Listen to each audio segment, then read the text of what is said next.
Just one last point. I hope you're going to use Premiere Pro to edit this. I hope so right? too, otherwise I'll get out now. Oh, okay. Gotta keep driving.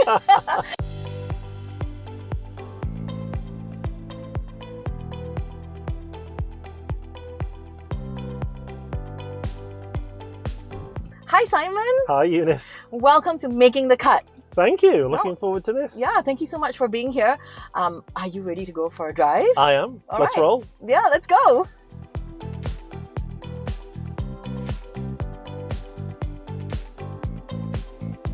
Well, Simon, this is a really great time to have this conversation because, COP27 was just around the corner. Yep. And I thought this is really, really timely, right, to be able to speak to you, to speak to Adobe about all the amazing things that you're doing in sustainability.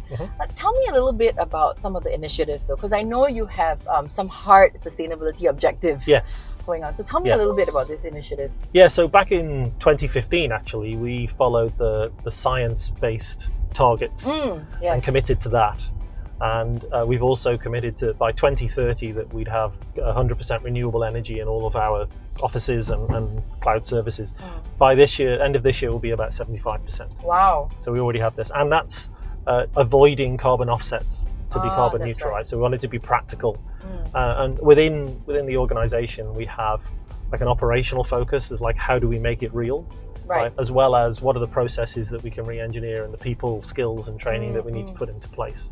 And we've just got a new office about to open in San Jose, and that's going to be a fully electric building with full renewable energy end to end.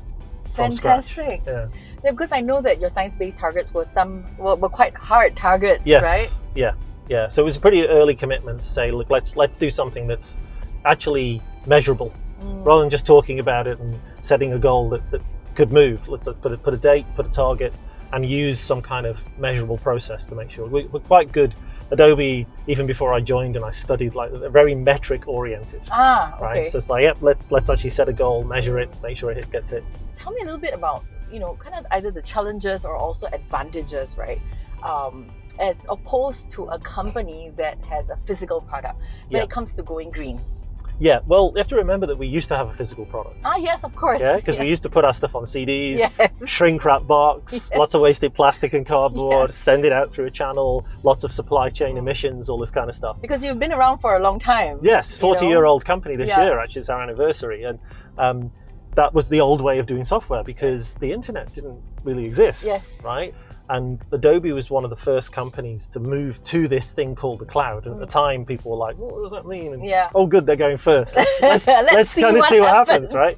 So I wasn't with Adobe then, but I was observing this from the outside. And I used it as a bit of poster child case study because they started to have positive effects. So it was a technical change, which was, let's use this web to first of all talk to our customers directly, which today is kind of like but back then was pretty groundbreaking.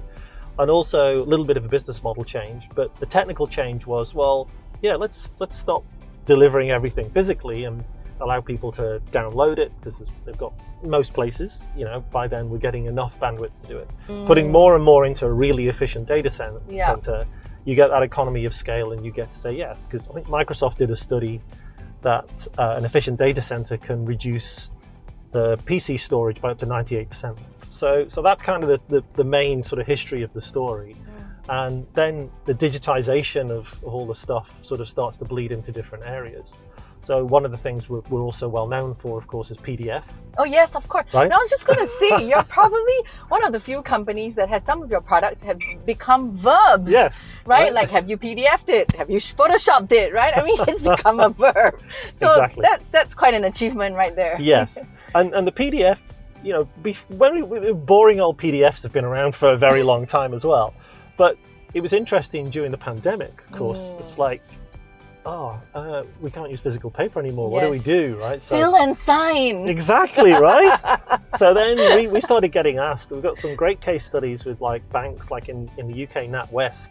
They digitized a whole bunch of workflows and they've saved like 1 million gallons of water and fantastic. Almost 1 billion pages of paper. It's people kind of using your product and then kind of being sustainable through that. Yeah, exactly right. And it's also improving the productivity of the business. So it's making the business more profitable, more sustainable as well.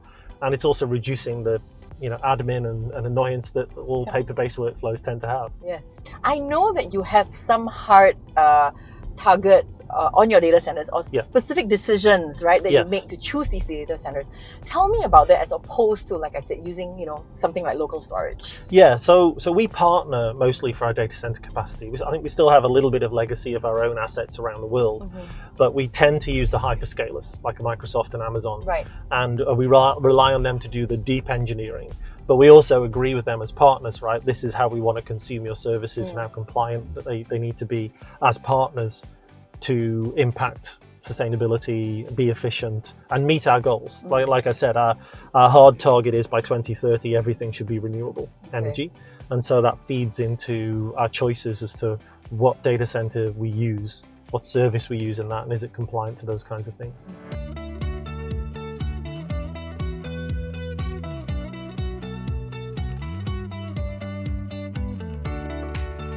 How do you still develop very powerful products for your customers, but at the same time, kind of ensuring that they're energy efficient? More and more these days, we're doing artificial intelligence, which requires a lot of heavy processing, right?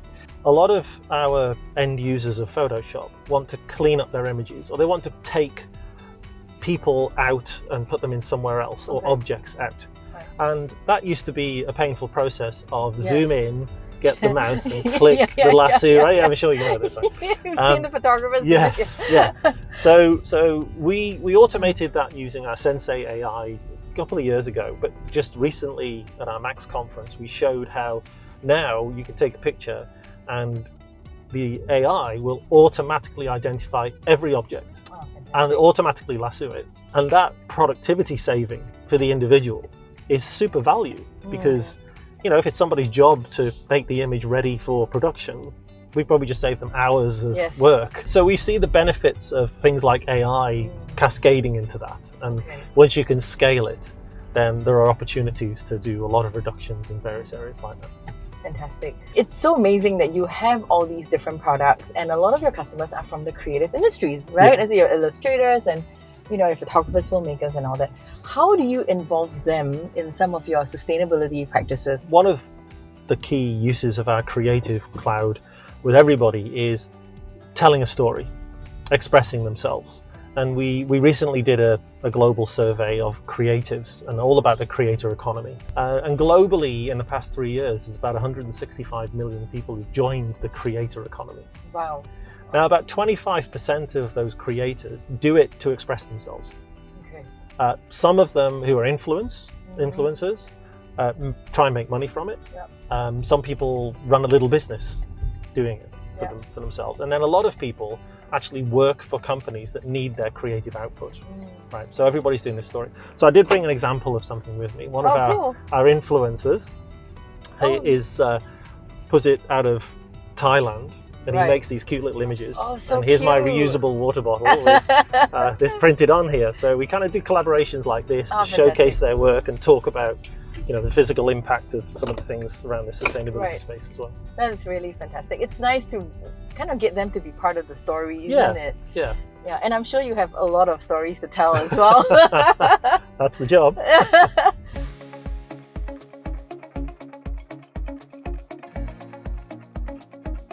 Obviously, this is an entire conversation around sustainability and efficiently, and of course, we're sitting in the BMW iX3. Are you enjoying the ride so far? I am. It's very smooth. Yes, it is. Yeah. Well, I'm trying to drive smoothly. I'm trying.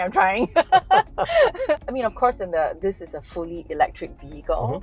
And as we know, EVs are a big part of where we are now. It's also going to be a very big part of our future. It's going to be a very big part of Singapore's transport system, as well as it fits into a bigger picture of what Singapore is doing for sustainability. What do you think of what Singapore is doing? Because we've just announced some harder emission targets for 2030 very recently, and looking also at what we're going to do for 2050. So what do you think of our green plan so far?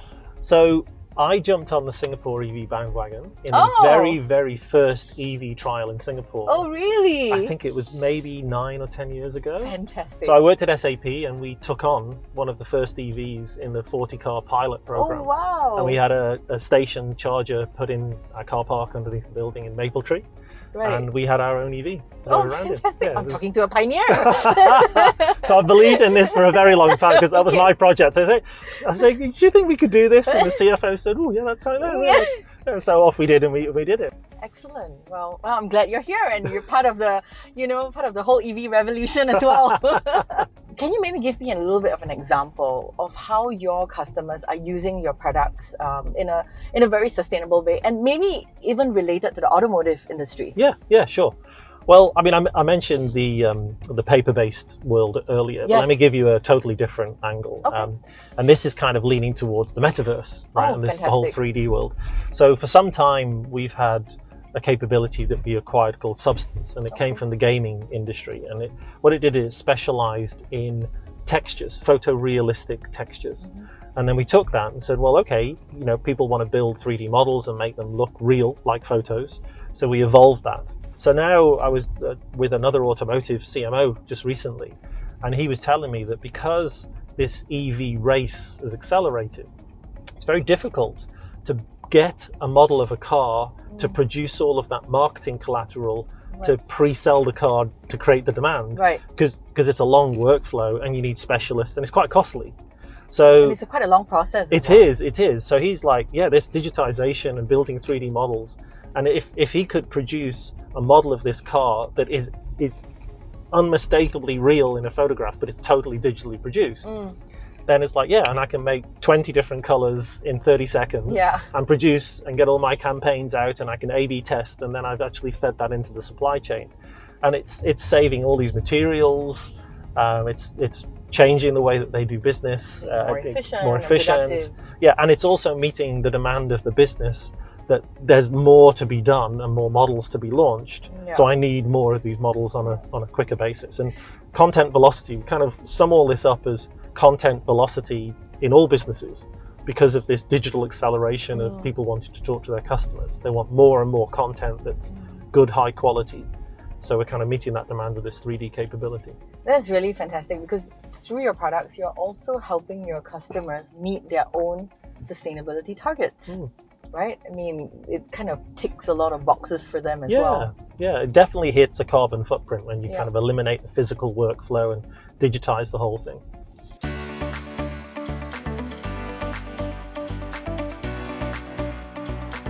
What does sustainability mean to you? Because you've covered so many areas, right? You've talked about communities, you've talked about, your work processes, kind of engaging your customers.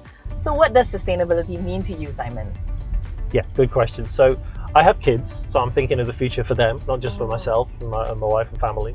And it's definitely about having some kind of impact, right? And by myself, I can have a little bit of impact and I can teach them to have a little bit of impact. But throughout my career in software, I've been about scale, making things scale up and get adopted. And so I actually do a little bit of work in the VC space. Oh, okay. And I've done for about 10 years as sort of a little bit, it was part of my job when I was at SAP, and then became a bit of a hobby since. And there's a recent VC that got set up in Singapore called Wavemaker Impact. Okay. And it's been set up by some friends of mine, and it's the same family of VCs that I work with. And they just closed their first funding round. Oh, fantastic. And they're looking for 100 companies to remove 100 million tons of carbon each. Oh, wow. Right? And they just last week announced a partnership with Bill Gates. Oh, wow. Temasek. Congratulations. Yeah, it's amazing. And they're going to decarbonize rice farming. Oh, wow. So they're doing all of this research and looking for startups which are going to go through the rice farming supply chain to try and remove carbon and make it carbon neutral, because it's such a massive industry in this part of the world. Yes, very, very relevant in Asia. Exactly. Yeah. And that's the great thing, is that they're headquartered here in Singapore and they're looking at the whole of Singapore. One of the sister funds invested in a company in Indonesia called eFisheries, which is helping all of the small fish farmers to become sustainable. So it's helping them to actually increase their yields, reduce their cost of fertilizer, keep their fish healthy, and have access to better pricing and so on. and it's done really, really well in Indonesia, and now it's starting to work in Thailand as well. So these local success stories and scaling them up and having that impact in our local economy is really exciting stuff. What advice do you have, perhaps for people listening into this interview or watching this interview, that they can do to do their part when it comes to, our sustainability objectives? I think one of the key things is that you need to believe in it and show that you believe in it to your community, your family, your community, and commit to it. Yeah. I think there's some people who either sit on the fence or maybe are still skeptical, and we then don't get that herd movement that we need to really get the scale again of impact from everybody, because lots and lots of individual impacts will add up to one large big one. Oh, absolutely. But it needs to happen as a community, right? And I think if we make more of a voice and express our opinions more, then more people will agree with it, and then we influence that way. Oh, absolutely. Very well said. I really believe that the little things we do make a bigger difference. Yeah, they all add up. Yeah, exactly. They all add up. Well, Simon, thank you so much. I mean, it's been really fantastic, speaking with you, and it's really inspiring listening to all the things you're doing, not just at Adobe, but also on an individual level. Mike, you sound very busy. I try to be. But you're so enthusiastic and so passionate about this, and I think that's what we need in the world. We need individuals that believe and are passionate about sustainability and seeing how we can move the 17 SDGs forward. So thank you so much, Well, Simon. thank you as well for the opportunity. Great drive and nice smooth driving. Well, thank you very much.